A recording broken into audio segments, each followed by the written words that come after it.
évoque des sentiments on a peur que, par exemple, la planète tout d'un coup elle ait un énorme problème, que par exemple il y ait des tremblements de terre partout, qu'il y ait des volcans en éruption qui normalement sont éteints depuis très longtemps et qui se rallument d'un coup, enfin, plein de choses comme ça. Et toi, ça te fait peur ces choses-là ? Ça me fait pas peur, mais je crains ça.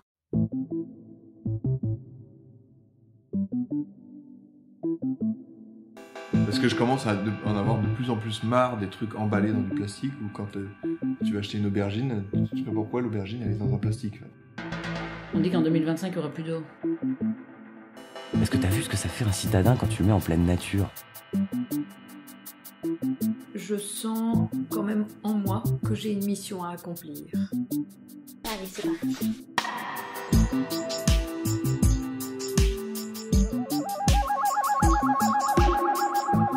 La vie va où ?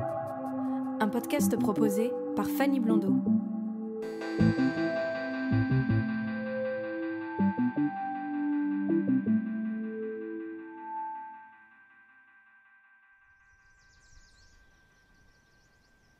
Je ne voulais pas réaliser ce podcast sans donner la parole aux enfants et jeunes adolescents. Cette jeunesse est née dans un environnement particulier, où tout est chamboulé et les repères bousculés. Comment se sentent-ils et se sentent-elles ? J'étais très curieuse de les rencontrer. Ils et elles ont 7, 10, 11, 13 et 15 ans. Dans cet épisode un peu différent des autres, je vous propose d'écouter ces 5 jeunes personnes et de découvrir leur vision de ce monde complexe et incertain. Épisode 7. Une jeune génération consciente. Là, pour l'instant, j'ai des images de la Terre qui sont globalement assez bonnes, mais j'en ai aussi qui sont un peu, c'est un peu mauvaises, les effets de la pollution, donc le réchauffement climatique, la fonte des glaciers, et tout ce qui peut être dû à la pollution. Moi, j'ai toujours la crainte que tout d'un coup, il y a un gros problème alors que ça devrait pas arriver, et c'est pour ça que, je suis souvent bien parce que je sais que les scientifiques évoquent que la planète explosera naturellement ou mourra naturellement dans des milliards d'années. Je me sens un peu comme si j'étais pas libre, fermé, qu'on n'avait pas le choix, on devait vivre pour la communauté, et quand on servait plus à rien, on nous mettait en retraite un peu comme dans la poubelle. Et je trouve que ça bloque un peu parce que on peut pas faire attention facilement à l'écologie, parce que les petits gestes du quotidien, c'est pas ça qui vont... Enfin, ça change, mais pas tant que ça. Et je trouve qu'on n'a pas assez de liberté pour changer ça, justement. Ouais, j'ai peur que ce soit fini, quoi. Enfin, que la Terre, qu'on meure tous comme ça. Enfin, je me demande comment ça va se faire, et si c'est dans longtemps ou pas longtemps. Enfin, voilà, ça fait peur. Tellement on a pollué, la couche d'ozone, elle s'est cassée. Et du coup, les rayons lumineux du soleil, ils touchent la Terre plus fortement que quand il y avait la couche d'ozone. Et du coup, ça fait fondre la banquise, ça fait monter le niveau d'eau, et du coup, il y aura des îles, polaires. Par exemple. Il y a des îles la Réunion, qui va être engloutie. Comme la Guadeloupe.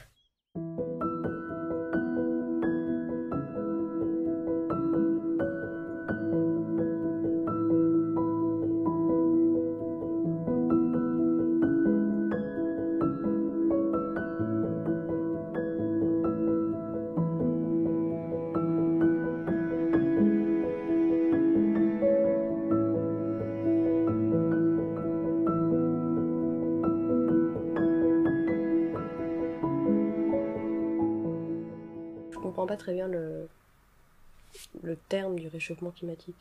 Enfin, je sais pas vraiment ce que c'est, en fait. Enfin, dès qu'on me dit ce mot, je pense souvent à la fonte des glaces. Et je sais pas, j'ai toujours l'image d'un ours polaire qui va pas bien. Du coup, ça aussi, ça me fait un peu peur comme ça. En fait, au collège, on a fait des affiches donc avec les thèmes de la pollution et tout, donc les inondations, la météo, le climat et tout. On a mis une affiche avec marqué vos solutions. Il y en a beaucoup qui ont marqué réduire la consommation de carburant et l'utilisation des voitures et tout. Après, je me souviens plus exactement de ce qu'il y avait marqué d'autre, mais là, c'est quand même le plus important. Donc, réduire les consommations. Et tu me parlais tout à l'heure, quand on s'est vu, que ta classe, elle avait été élue... Oui. Notre classe, cette année, elle a été choisie pour travailler sur le climat. Donc, maintenant, on est 5e 2. Du coup, on nous appelle aussi la classe climat quand c'est des matières de sciences, donc la physique, chimie ou la SVT. Donc, on travaille beaucoup sur ça, sur les causes que ça peut faire, les différences entre les différents thèmes. Par exemple, là, il y a pas longtemps, en SVT, on travaille sur la différence entre la météo et le climat. Après, il y a beaucoup de choses qui sont reliées à la pollution globalement. Donc, par exemple, la montée des eaux, la fonte des glaciers, etc. Et du coup, il y a des banquises qui n'existent plus maintenant. Par exemple, l'océan Arctique, là, il est bientôt... Enfin, je pense qu'il est bientôt... c'est un océan glacial. Mais genre, il y a beaucoup moins de banquises qu'il y avait il y a quelques années. À cause de tout ce qu'on consomme. C'est rejeté dans l'atmosphère et c'est ce qui fait que le climat se réchauffe. Et qui fait fondre les glaciers, voilà. Pour moi, c'est une chose parmi tant d'autres qui détruit notre planète, justement. Parce qu'il faut pas négliger quand même qu'il y a plein d'autres choses et que le réchauffement climatique, c'est qu'une parmi d'autres. Et qu'il n'y a pas que le CO2 dans l'air qui va nuire au futur. Il y a plein d'autres facteurs qui peuvent changer. Comme la biodiversité qui, faut pas l'oublier, qui disparaît peu à peu. Ça me fait pas grand chose parce qu'on en entend toujours parler et tout ça. Et je pense qu'il faut vivre avec ça, qu'il faut faire attention et éviter que ça arrive trop un jour, le minimiser. Et pas fermer les yeux à ça, pas se fermer sur soi-même et un peu s'ouvrir. Parce que ça serait nul de tout casser juste parce qu'on n'avait pas envie d'en entendre parler. On entend trop parler du réchauffement climatique et pas du reste, c'est ça ce que je voulais dire. Après, on entend toujours parler des mêmes choses. Il n'y a pas assez de diversité, je trouve. Du coup, les gens ils croient que c'est toujours la même chose. Ils font attention aux mêmes choses et pas au reste. Mais on voit pas assez qu'il y a beaucoup de choses dans l'achat, dans la politique et tout ça. Parce que il y a pas que... il y a plein de choses qui changent l'écologie. Il y a pas que la consommation énergétique, des choses comme ça. Et aussi faire attention un peu à l'écologie. En évitant de... Par exemple, acheter... après ça, il y en a pas beaucoup, mais acheter des animaux de compagnie illégalement, des choses comme ça. Et voilà. Et faire attention à ne pas me mettre des espèces invasives dans des endroits où il faut pas. C'est aussi un problème de liberté. On peut pas tout changer. Par exemple, on peut pas éviter que des compagnies, des grosses compagnies détruisent l'environnement parce que c'est pas dans notre... on n'a pas le pouvoir pour ça. Et ça, c'est dommage parce que la planète, elle est à tout le monde, pas à eux. Donc, voilà. Je trouve ça dommage. En fait, à l'école, qui écoute la radio et du coup il nous en parle. Et c'est quand on va chez notre papy et mamie parce qu'il regarde les infos. Ah oui. Et toi, tu dis? Et en fait, un jour, on était allé voir une pièce de théâtre, mais c'était comme un documentaire en sortie à l'école. Ouais. Et après, ça parle de la pollution et de la banquise plutôt. Et ils disent que dans 100 ans, il n'y aura plus de banquise. Environ 100 ans. Environ 100 ans, ouais. Et toi, quand tu entends parler de ça, ça te fait quoi? Est-ce que tu arrives à l'imaginer? Tu arrives à imaginer de te dire que dans 100 ans, il n'y aura plus de banquise? Ni d'ours polaires. Ouais. Ni de pingouins.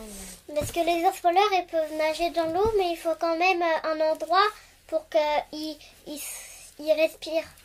En fait, c'est comme nous, en fait. C'est comme les... Nous, on peut nager, mais il faut qu'on ait un endroit pour respirer, pour pour respirer, se reposer pour se surtout. reposer, oui, voilà, exactement.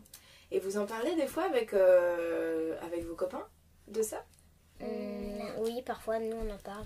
On discute de ça, ouais. Et comment vous en discutez? Et on dit, par exemple, dans notre classe, on a fait voter, on ramasse tous les papiers par terre. On a 10 minutes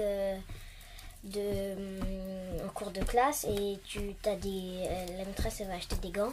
On va les mettre avec des petites pelles et on ramasse tous les papiers par terre. Et comme ça, tous les 2 jours, on fait ça. Et du coup, peut-être que l'école, elle sera plus propre. Et un petit geste comme ça, ça va quasiment rien faire, mais au moins, on fait quelque chose. Et pourquoi tu dis que ça va quasiment rien faire? Parce qu'il faudrait que tout le monde le fasse et encore personne quasiment ne le fait. Parfois, quand on voit par exemple des canettes dans la rue, on les ramasse et on va les mettre dans la poubelle. Et notre papa aussi, il fait ça. Ouais. Ouais, quand il est dans la rue, il ramasse quasiment tout ce qu'il voit. Enfin, pas tout, parce que sinon, on mettrait 2 heures à avancer, mais sinon, il ramasse beaucoup de choses quand on le voit. Des chewing-gums, il y en a partout par terre, il y en a partout. On en voit tout le temps, quoi. Ce qui est débile, c'est que moi, je vois des papiers qui sont juste à côté de la poubelle, juste en bas. Moi, si j'étais président, je dirais de mettre une poubelle là, un mètre plus loin, une poubelle là, un mètre plus loin, une poubelle là. Comme ça, les gens, ils seront contents. J'en parle beaucoup. Je pense notamment à Greta Thunberg. On l'a étudié aussi avec notre prof principal en français et tout. On a vu ce qu'elle faisait pour le climat et tout. Elle disait qu'on faisait rien et qu'il fallait vraiment agir là, surtout ces temps-ci. Elle a cité 5 pays qui étaient vraiment, qui faisaient vraiment rien, donc on en fait partie. La France en fait partie, il me semble. Et donc voilà, du coup, on a beaucoup discuté des idées qui font que ça pourrait améliorer, que ça pourrait s'améliorer. On a aussi visionné beaucoup de courts-métrages. Après, on n'a pas fait énormément de choses non plus. Enfin, on travaille beaucoup sur la météo, le climat et les causes du réchauffement, enfin, de la pollution en général. En fait, ça me dérange pas, mais le truc, c'est que des fois, j'y pense pas. Par exemple, j'achète toujours des trucs avec du plastique, mais j'y pense pas vraiment, en fait. Mais le truc où j'ai plutôt fait un effort, c'est les lumières, parce qu'avant, j'éteignais jamais les lumières. Je sais pas pourquoi. Mais du coup, maintenant, même par exemple, si c'est pas moi qui ai allumé la lumière, j'y vais dans la salle de bain, ou quand je vois qu'il y a une lumière allumée, j'essaye de l'éteindre. Mais sinon, non, ça me dérange pas, mais c'est juste que j'y pense pas tout le temps. J'achète, puis je me dis, ouais, c'est vrai qu'en même temps, c'est des bonbons, c'est pas très utile, il y aurait peut-être pas dû, peut-être pas ça, mais après, c'est pas que je culpabilise, mais je me dis, ouais, voilà quoi, c'était pas très utile d'acheter ça. Un jour, avec une amie, j'étais chez elle, puis on s'est dit, tiens, on va aller ramasser des papiers dehors. Du coup, on a pris un sac poubelle et des gants, et on a été ramasser, et on a trouvé des trésors, quoi. On a vraiment trouvé des choses, pas forcément du plastique, mais on a trouvé vraiment un trésor par terre. C'était trop bien, parce qu'en même temps, on a récolté plein de papiers, de canettes, de tout ça, mais en même temps, on a trouvé des sortes de jouets comme ça. Du coup, en même temps, c'était chouette. Et on était contentes, parce que, voilà. On s'est dit, tiens, on pourrait faire ça, du coup, on a fait, puis au fur et à mesure, on a trouvé des choses chouettes qu'on a gardées. Et, finalement, voilà, c'était chouette. Mais en même temps, c'est triste, parce qu'on voit tous ces papiers, mais en même temps, voilà. Ça fait un choc. Même quand dans la cour, je vois quelqu'un qui jette son papier par terre, je fais, mais ramasse-le, c'est pas normal. Ça me fait bizarre. C'est pas normal.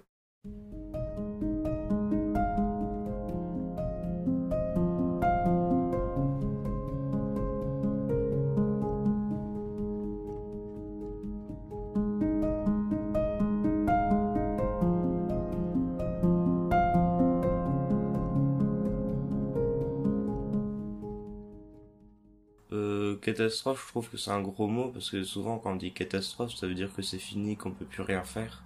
Alors qu'on peut faire quelque chose, la catastrophe elle est pas encore arrivée, mais si on fait rien, elle arrivera, sûrement.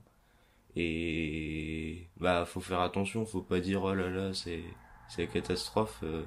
Faut dire bon ok, on va faire attention, on va éviter de tout casser, et comme ça après, on vivra mieux. Parce qu'on essaie toujours de rien changer, mais on peut pas rien changer tout le temps. Faut changer un jour ou l'autre, parce que sinon, après, on s'adapte plus. Bah, les gens sont trop attachés au transport rapide, aux grandes compagnies la société de consommation, des choses comme ça. Après, comme je dis souvent, c'est pas nous qui avons tous les pouvoirs pour ça. Donc aussi le gros problème, je pense que l'écologie, c'est pas surtout les habitants classiques, mais c'est surtout les grosses entreprises, les compagnies, voilà, qui ferment les yeux, parce que s'ils font attention, ils perdent tout leur argent, tout leur pouvoir. Oui, j'essaie d'en parler, mais après, faut pas que ça nous coupe la joie de vivre, des choses comme ça. Faut pas vivre que pour ça, je pense. Faut éviter de détruire l'environnement pour vivre. Faut pas oublier que la finalité, c'est vivre, et que j'en parle avec mes amis, mais c'est pas la discussion principale. J'essaie de prendre du plaisir avec eux. Voilà.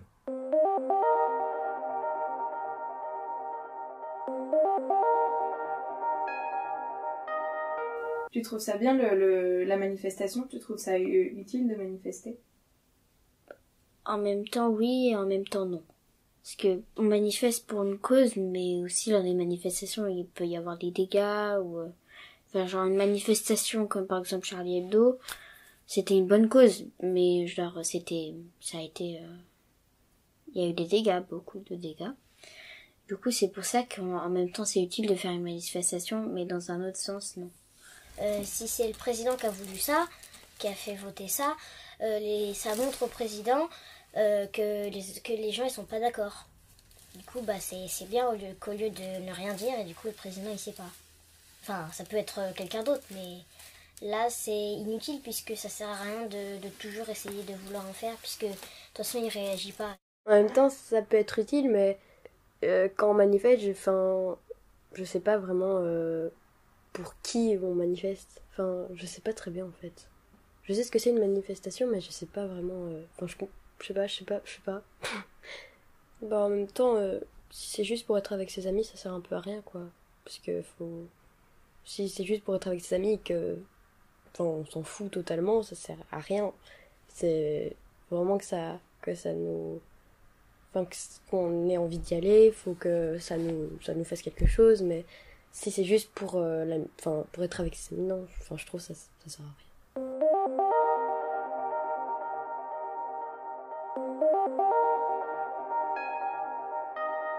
Moi, je trouve pas ça trop triste. Je trouve que ça donne un peu de mouvement dans la vie, parce que s'il y avait rien qui se passait dans la vie, on s'ennuierait tous.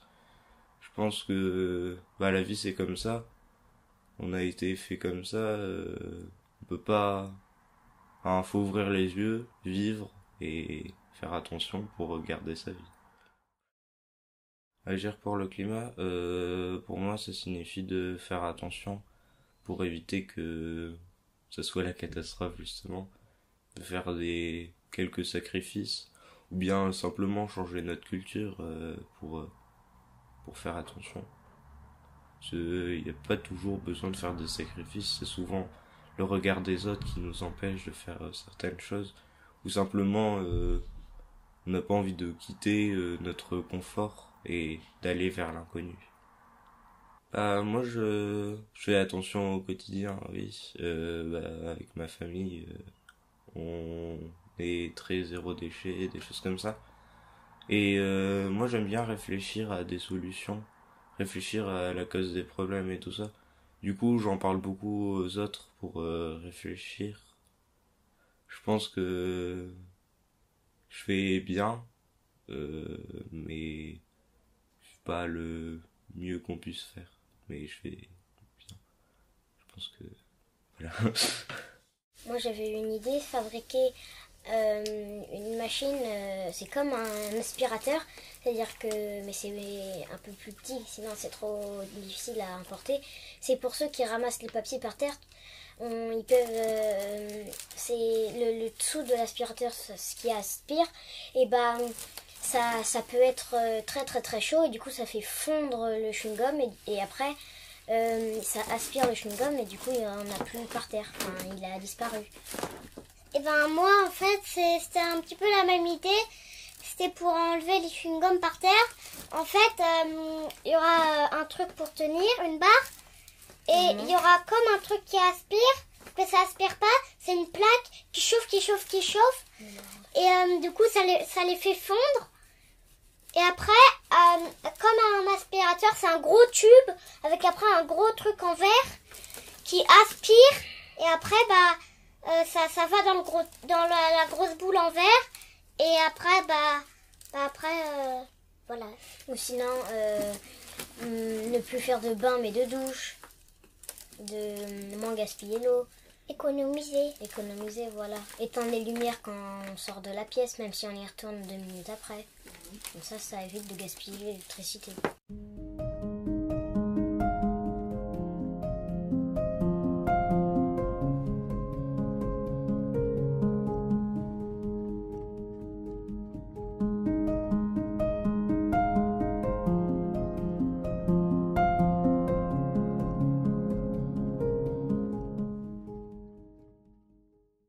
Et est-ce que vous avez déjà réfléchi ou vous avez une idée d'un monde idéal? Paradis. Et c'est quoi le paradis pour toi? Où il y a plein de trucs cool. Et c'est quoi les trucs cool? Trampoline. Trampoline, ouais. Et quoi d'autre? Piscine. Une piscine, ok. Et tu mangerais jamais? Il y aurait pas des trucs que t'aimerais trop manger dans ce monde super? Chouquette. Les chouquettes. Ouais. Et quoi d'autre? Patates. Les patates, ok. C'est pas mal ça. Moi, le monde que j'imaginerais, c'est un monde où il n'y aurait jamais de problème. Par exemple, même si on pollue, que la planète elle ressente rien tellement elle est invincible. Du coup, tu peux faire autant de choses que tu veux, mais la planète elle ressentira rien. Mais si ça continue, enfin si on continue à polluer, ce serait pas trop grave puisque la planète elle ressentira rien et il n'y aurait pas de problème.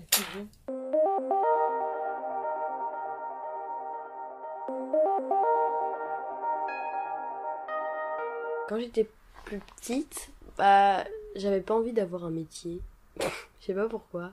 J'avais envie de faire ce qui me plaisait, par exemple, comme je faisais de l'équitation, j'avais envie juste de me balader dans les champs avec un cheval, ou de faire du piano, mais ouais, j'avais pas envie du tout d'avoir un métier, je sais pas, ça me fatigue, je sais pas, j'avais pas du tout envie. Et maintenant, toujours, parce que je sais pas vraiment quoi faire plus tard, mais ouais, je pensais juste un truc où tu fais ce que tu veux dans la vie, voilà. Dans un monde où on se débrouille nous-mêmes, où par exemple, il y a pas de voiture, on fait tout à cheval ou par les chariots là. Ouais, on se débrouille et on a tout ce qu'il faut, hein, mais on arrive à vivre correctement, mais on n'a pas tout ce qui est voiture, tout ce qui pollue et tout ça. Parce que ouais, les voitures, je sais pas, ça me fait vraiment peur. Et voilà.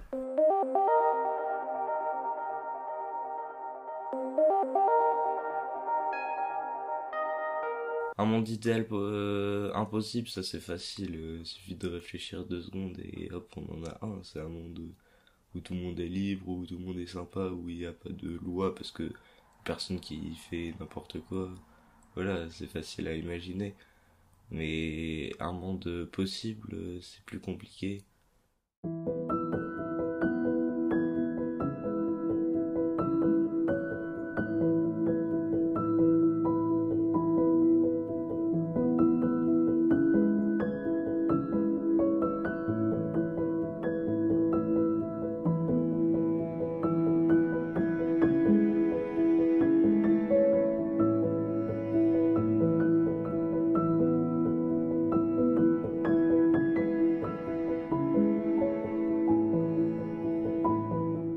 Est-ce que vous aimez l'école? J'adore ça, c'est trop bien. C'est vrai? Et qu'est-ce que t'aimes dans l'école? J'aime bien apprendre de nouvelles choses, car c'est très important pour faire un beau métier, le métier qu'on voudrait faire. Archéologue, ingénieur. Ingénieur? Moi j'aimerais bien faire vétérinaire ou comédien. Et du coup, pour ça, faut bien travailler, faut avoir de bonnes notes. L'école moderne, non. Enfin, c'est important d'avoir une éducation parce que c'est ça qui permet d'avoir les libertés. La liberté individuelle, elle peut être là que si on a une bonne éducation, parce que si on nous apprend pas que certaines choses sont dangereuses pour nous, on va les faire. Parce qu'on s'en rend pas compte. Où je pense que l'éducation c'est très très important. Par contre l'éducation moderne, non. Enfin, elle est mal faite, on nous dit qu'on doit être comme les autres, il y a une grosse normalisation un peu des gens et donc c'est un peu ça qui cause les problèmes. On nous dit on nous dit pas clairement, c'est comme s'ils nous disaient qu'il faut faire attention au regard des autres, qu'on est tous pareils, qu'il faut faire attention. Et alors qu'on n'est pas tous pareils, c'est ça qui fait notre force. C'est pas, si tout le monde était pareil, j'imagine même pas, ça doit être trop nul. On apprend que, avec l'éducation moderne, on apprend que des choses qui vont nous permettre pour travailler. Et ça, je trouve ça dommage. Et sinon, il n'y a pas grand chose, je pense, de très bien. Parce que ça nous cause aussi des gros problèmes. Pour une bonne éducation, en fait, faudrait des plus petites classes et avec des professeurs qui font plus attention à la personne et que les élèves doivent pas s'adapter à l'école, mais que ce soit l'école qui s'adapte à eux. Aussi, ne pas être dans une salle enfermée jusqu'à ce qu'on ait pas fini les cours et plus de déplacements. Parce qu'il faut quand même reposer le cerveau. On a l'impression qu'on nous emprisonne dans un lycée ou un collège ou une école. Et que tant que t'as pas fini de travailler, on t'en envoie pas. Enfin, ça démoralise, ça donne pas envie de travailler. Et c'est l'éducation un peu qui fait tout l'avenir. Et justement, l'avenir, c'est l'écologie. En fait, j'aime bien l'école. Mais le seul truc que j'aime pas dans l'école, c'est les devoirs. Parce que je trouve qu'à l'école, on devrait... on travaille à la journée, on travaille beaucoup. Et je trouve qu'on devrait pas en rajouter en plus à la maison. Mais sinon, à part ça, ouais, j'aime bien l'école. En même temps, c'est moi qui ai choisi mon école. Du coup, j'avais envie d'aller dans cette école qui est dans la ville et tout ça.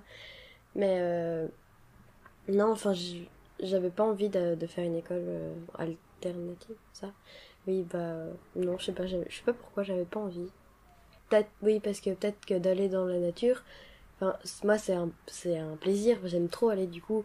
Et peut-être que d'être tout le temps là, ça va pas me dégoûter, mais ça va un peu m'ennuyer, comme ça. Mais du coup, c'est vraiment le fait d'y aller et là, d'être contente, puis après de retourner et de faire ça, quoi. Comme moi aussi, je suis déléguée, et avec l'école, on m'a proposé de faire une nuit blanche en camping. Et t'aimerais bien la faire où, du coup, cette nuit, quoi? En tant que déléguée, tu voudrais la faire quoi? Dans l'école? Tu voudrais la faire dans la forêt? Tu voudrais la faire dans un parc? Plus dans la forêt. Ah ouais?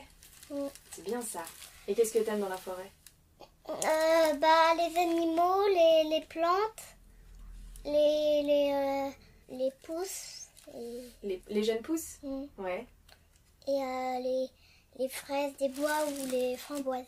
Vous faites souvent des promenades avec vos parents? Oui, quand on est en vacances. Ouais. Aux vacances d'été, on y va tout le temps à la montagne. Ouais, on était allés au petit chalet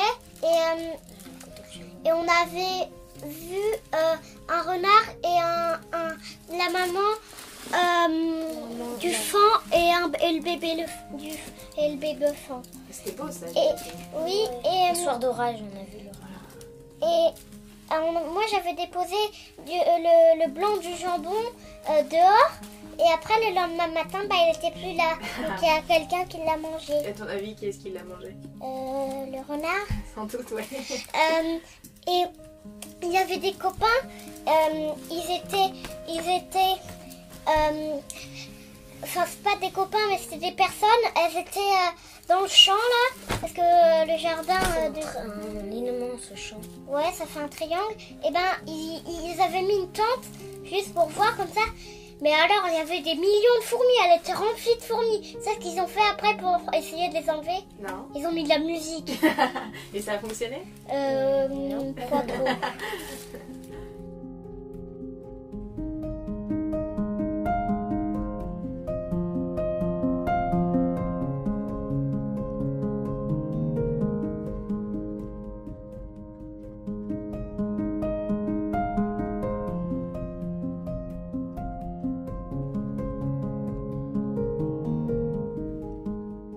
quand vous êtes justement dans la nature et tout ça, dans la forêt ou à la montagne et tout ça, ça vous fait quoi?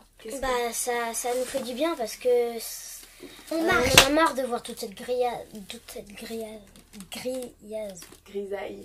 Ouais. Et toi tu dis on marche, t'aimes bien marcher? Oui, surtout qu'on a fait une cabane dans les bois. Ah ouais, c'est génial. Moi j'aime bien et j'aime pas. Qu'est-ce que t'aimes bien et qu'est-ce que t'aimes pas? J'aime bien marcher parce que... Ça fait du bien. Ouais, et j'aime pas marcher parce que c'est épuisant. Et qu'est-ce que vous aimez d'autre dans la nature? Parce qu'il y a des insectes qu'on ne peut pas voir ici, par exemple. Et comme des libellules. Des papillons. Très très très rarement. Non, les papillons quand même, on les voit par des moments. Enfin, les libellules, on en voit très très rarement là. Par exemple, les sauterelles, il n'y en a aucune dans la ville ni dans les parcs. Et vous, ça vous fait quoi de vivre en ville? Parce que tu vois qu'en fait, on a fait n'importe quoi. Que ce serait beaucoup mieux d'aller vivre en forêt, que d'avoir une belle maison et de ne pas être avec tout le bruit des voitures qui polluent. Mais en même temps, j'aime bien et j'aime pas parce qu'on quitte tous nos amis. Parce que les amis, ils déménagent pas forcément. Mais moi, j'ai déjà décidé ma maison quand je serai grande. Ah, vas-y, dis-moi tout. En fait, elle sera dans la forêt. Il y aura le toit de la maison. Elle ressortira du sol. Et sinon, toute la maison, elle sera à l'intérieur sous la terre, en gros. Il y aura un escalier pour que je descende à ma porte. Ouais. Et le toit, il va être en verre. Et voilà, donc ça va être une maison souterraine. Ouais, elle a l'air chouette.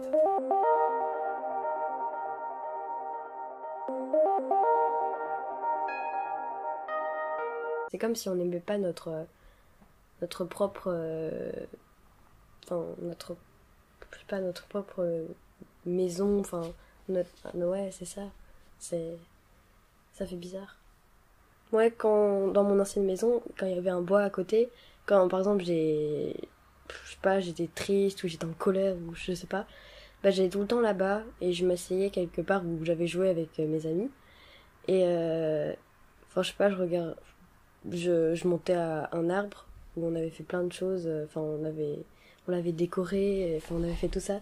Du coup, je montais à cet arbre, je regardais tout, ça me calmait.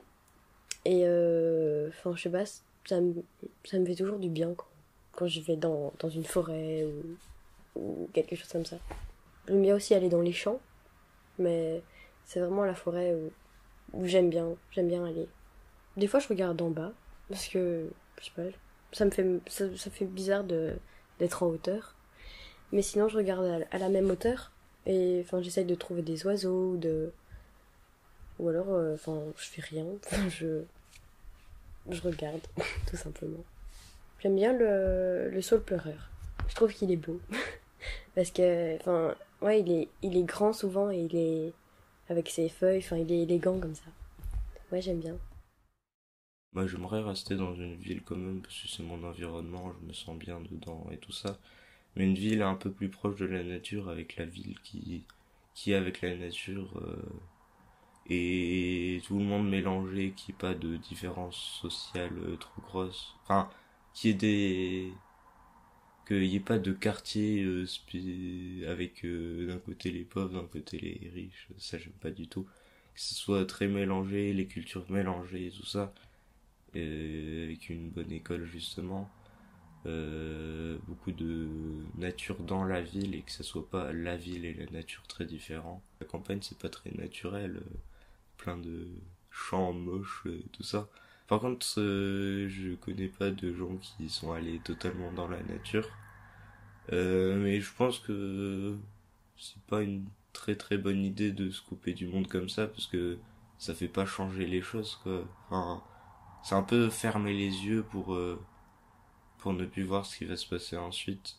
Et moi, j'aime pas du tout fermer les yeux pour oublier les choses. Je suis plutôt, on ouvre les yeux, on s'entraide, et on fait que le monde aille mieux, parce que c'est ça vivre en fait. C'est changer, et pour mieux vivre.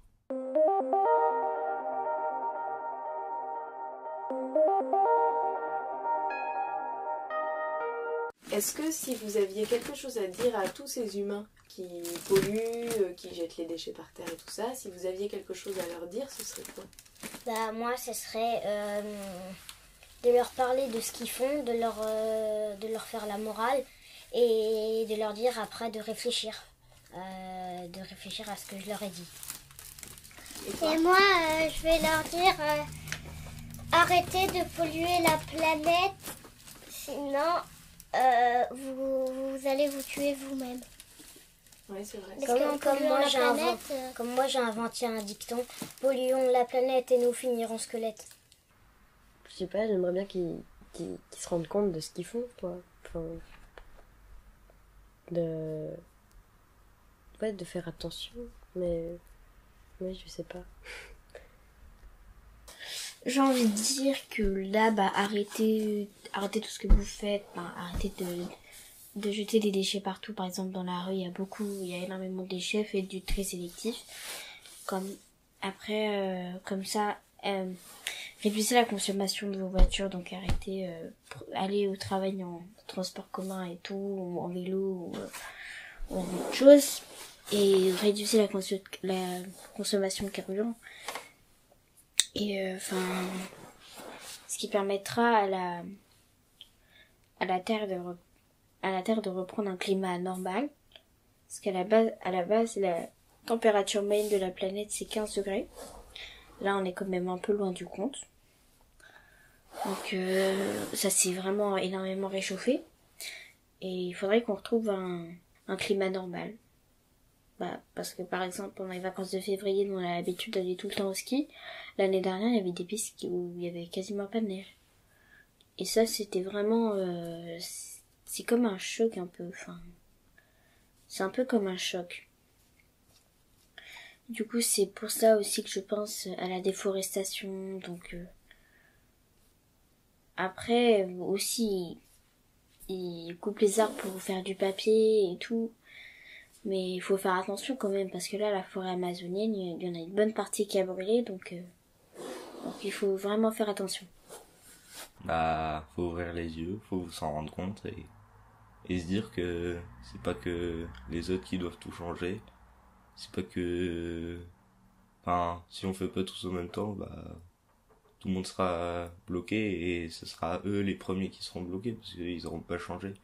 Ils devront changer et vu qu'ils aiment pas changer, ils seront pas bien. Donc, je pense qu'il faut changer maintenant ou alors on aura du mal après. Et plus c'est tôt, plus facile. Voilà. Et il faut pas faire non plus de changement trop brutal. Faut y aller doucement pour s'adapter, s'habituer. Mais 10 ans, je pense que ça suffit pour tout changer. Et en 10 ans, c'est très court à l'échelle de la Terre. Donc, oui, c'est ça.